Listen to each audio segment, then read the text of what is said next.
اور اے نبی صلی اللہ علیہ وآلہ وسلم، لوگ تم سے پہاڑوں کے بارے میں دریافت کرتے ہیں، کہہ دو کہ میرا رب ان کو راکھ بنا کر بکھیر دے گا، پھر زمین کو ہموار میدان کر چھوڑے گا جس میں تم کوئی نشیب و فراز نہ دیکھو گے۔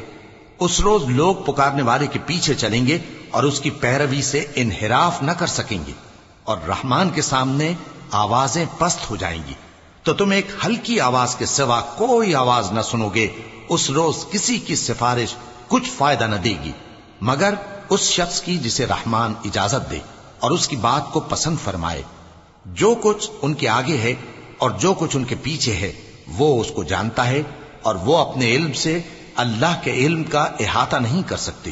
اور اس زندہ و قائم کے روبرو منہ لٹک جائیں گے، اور جس نے ظلم کا بوجھ اٹھایا وہ نامراد رہا، اور جو نیک کام کرے گا اور مومن بھی ہوگا تو اس کو نہ ظلم کا خوف ہوگا اور نہ نقصان کا۔ اور ہم نے اس کو اسی طرح کا قرآن عربی نازل کیا ہے، اور اس میں طرح طرح کے ڈراوے بیان کر دیے ہیں تاکہ لوگ پرہیزگار بنیں یا اللہ ان کے لیے نصیحت پیدا کر دے۔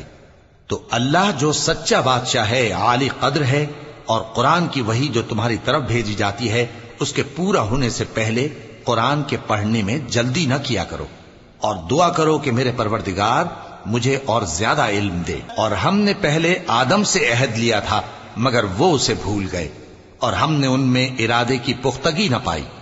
اور جب ہم نے فرشتوں سے کہا کہ آدم کے آگے سجدہ کرو تو سب سجدے میں گر پڑے مگر ابلیس نے انکار کیا۔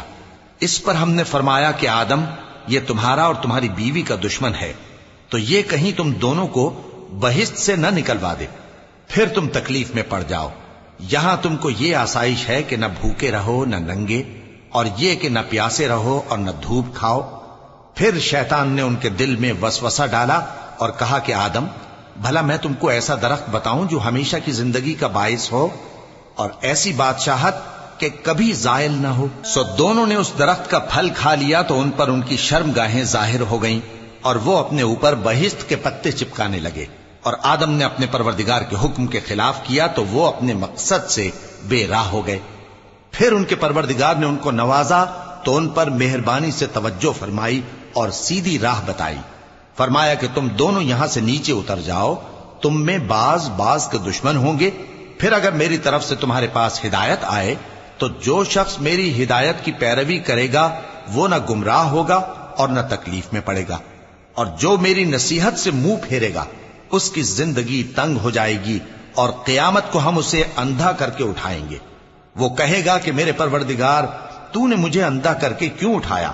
میں تو دیکھتا بھالتا تھا۔ اللہ فرمائے گا کہ ایسا ہی چاہیے تھا، تیرے پاس ہماری آیتیں آئیں تو تو نے ان کو بھلا دیا، اسی طرح آج ہم تجھ کو بھلا دیں گے۔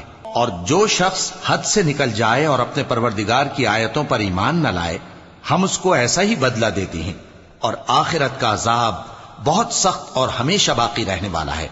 تو کیا یہ بات ان لوگوں کے لیے موجب ہدایت نہ ہوئی کہ ہم ان سے پہلے بہت سے فرقوں کو ہلاک کر چکے ہیں جن کے رہنے کے مقامات میں یہ چلتے پھرتے ہیں؟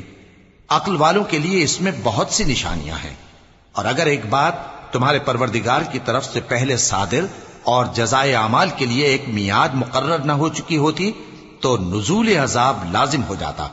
پس جو کچھ یہ بکواس کرتے ہیں اس پر صبر کرو، اور سورج کے نکلنے سے پہلے اور اس کے غروب ہونے سے پہلے اپنے پروردگار کی تسبیح و تحمید کیا کرو، اور رات کی کچھ گھڑیوں میں بھی اس کی تسبیح کیا کرو، اور دن کے مختلف اوقات یعنی دوپہر کے وقت بھی، تاکہ تم خوش ہو جاؤ۔ اور کئی طرح کے لوگوں کو جو ہم نے دنیا کی زندگی میں آرائش کی چیزوں سے نوازا ہے تاکہ ان کی آزمائش کریں، ان پر نگاہ نہ کرنا، اور تمہارے پروردگار کی عطا فرمائی ہوئی روزی بہت بہتر اور باقی رہنے والی ہے۔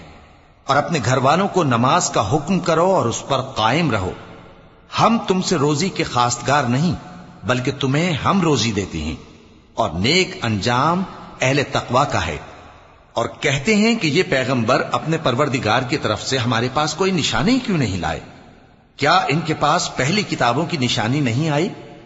اور اگر ہم ان کو پیغمبر کے بھیجنے سے پیشتر کسی عذاب سے ہلاک کر دیتے تو یہ کہتے کہ اے ہمارے پروردگار، تو نے ہماری طرف کوئی پیغمبر کیوں نہ بھیجا کہ ہم ذلیل اور رسوا ہونے سے پہلے تیرے احکام کی پیروی کرتے۔